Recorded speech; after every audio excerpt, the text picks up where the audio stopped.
सभी जानते हैं कि गेट की जो एग्जाम है इन एनी ब्रांच 100 मार्क्स की है।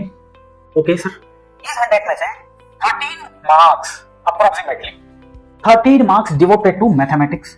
चलिए, हर साल ये समझ लीजिए फिक्स्ड वेटेज है इसका।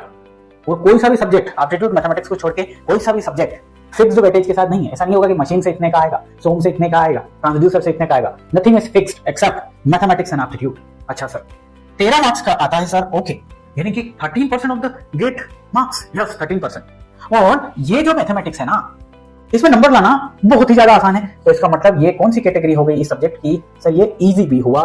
हाँ, और चूंकि ये 13 मार्क्स है, इतने ज्यादा मार्क्स का है, तो इजी के साथ मैं इसको स्कोरिंग भी बोलूंगा।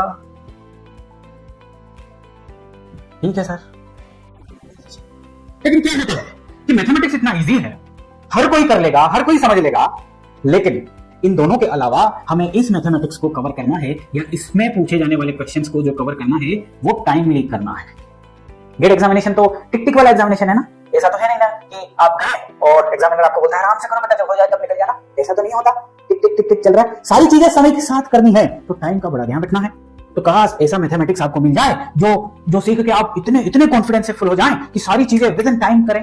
यानी कि मैथमेटिक्स में जो ट्रिक्स हैं वो आपके दिमाग में हो। कुछ लोग एग्जामिनेशन में सेम कहानी को करने के लिए, फॉर एग्जांपल डिटरमिनेंट सोल्व कर रहे हैं, उसका आंसर लाने के लिए 5 मिनट ले रहे हैं और आप 30 सेकंड्स में कर दें। क्या पता कोई डिफरेंशियल इक्वेशन को सॉल्व कर रहा है, 4 मिनट ले रहा है और आप उसे 20 सेकंड्स में कर दें। बिल्कुल उस लेवल के कॉन्सेप्ट्स क्लियर होने चाहिए।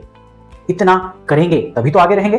कल को आप पीएसयूज में होंगे या आईआईटी से एमटेक कर रहे होंगे तो उसके पीछे का कारण होगा आपका मैथमेटिक्स, जो आप अच्छी तरीके से करके जाएंगे। सर मैथमेटिक्स के अलावा दूसरे सब्जेक्ट भी तो है। हाँ है, लेकिन मैथमेटिक्स कैसे है वो मैं समझाता हूं। देखो, मैथमेटिक्स आप पढ़ते हैं, प्रॉपर बेहतरीन वाला मैथमेटिक्स पढ़ते हैं, तो इन 13 मार्क्स, क्योंकि ये इजी है, स्कोरिंग है और टाइमली आप सारी चीजें करते हैं, तो आपको क्या मिलेगा एग्जामिनेशन में? कॉन्फिडेंस। क्या मिलेगा सर? कॉन्फिडेंस। ये 13 मार्क्स। अरे भैया आपका मैथमेटिक्स सुपर है, देखते सही बनाते हो, ज्यादा टाइम लेते नहीं हो, timely you solve the questions. आप कॉन्फिडेंस पे बैठ जाएंगे और यही कॉन्फिडेंस आपको अदर सब्जेक्ट को करने में, एग्जामिनेशन में काम आएगा। क्योंकि GATE examination is not the examination completely, not the examination of the knowledge only. आप सिर्फ नॉलेज से वो एग्जाम पास नहीं कर सकते, आपको एप्टीट्यूड लगाना पड़ेगा, हर तरीके से खुद को प्रिपेयर करना पड़ेगा। आपका कॉन्फिडेंस लूज होगा तो उसे बनाना है, एफिशिएंसी मेंटेन रखना है, टाइम मैनेजमेंट, इन सारी चीजों से चीजें निकलती है। अच्छा, मैथमेटिक्स के क्वेश्चन आए, आपने कर दिए, आप कॉन्फिडेंस पे, आपका वो कॉन्फिडेंस आपको अदर सब्जेक्ट जो है ना उनको बेहतरीन तरीके से करवाएगा।